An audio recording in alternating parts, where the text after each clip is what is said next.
So NRCS does. We have technical specialists that can bring resources out and help you look at your landscape.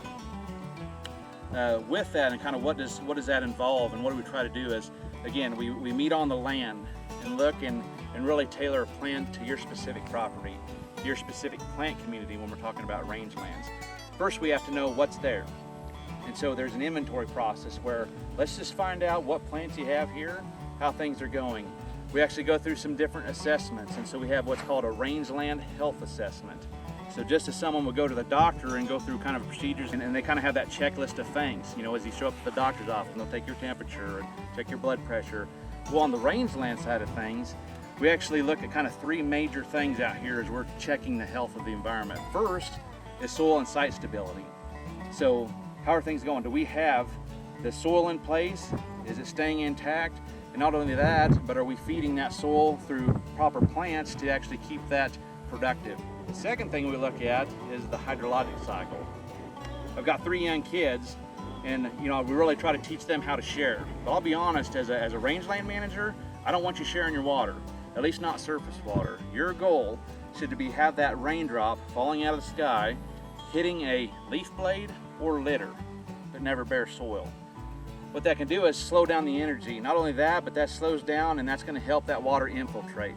So I'm more than happy to share water via underground flow, but really a key is that hydrologic cycle is we want to capture it, we want to store it, make it plant available, or in saturated environments just slowly release it. Not something that sheets off and quickly enters upland draws. And we can see that in some rangeland environments where that fast runoff starts erosion concerns further down. So we've got soil and site stability, we've got hydrologic cycle, or think of water cycle, and the final thing we look at is what they call biotic integrity. Okay, well, what's that? Well, plants. How are the plants doing out there? And that's where the plant identification comes in. That's what we have specialists at. And then not only that, specific plants, but even what they call functional groups. Should I have tall grasses? Do I have short grasses? Do I have forbs and or even shrubs? And so a lot of our rangelands do have natural shrubs that are out there. Or do I have a particular functional group? In some of our rangelands, I have trees. All of a sudden, that's a functional group that shouldn't be there, but is. And so that starts helping us know. But biotic integrity is how stable is that plant community in, although fluctuating, is how is something moving in, is something invading that?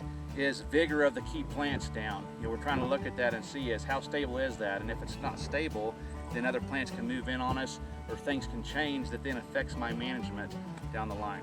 But those are kind of the 3 main health assessments we do on out of the landscape. And that's where the producer comes in, is that, you know, we try to help them take a little bit deeper look at that and say, okay, you're here. Is that what you want to be? We actually use 17 indicators. So it's a little lengthier process, but use those indicators to start painting a picture of, is that soil and that site stable?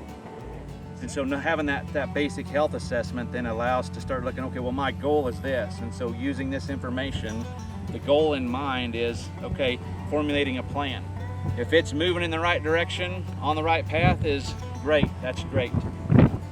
Health assessments can be done in the future as well, as to maybe, okay, things are going well now, but let's do a recheck. And that's where monitoring comes in, is maybe a few years down the road, let's check that health again.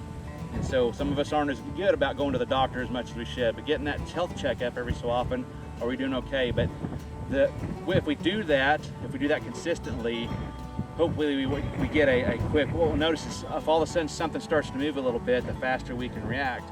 So NRCS really tries to bring that together. We try to bring the technical specialist with the producer to come up with that forage animal balance, to give them a vision kind of towards what that health of the system currently is, where we'd like it to go, and then be that technical specialist to come back and go, how are we doing?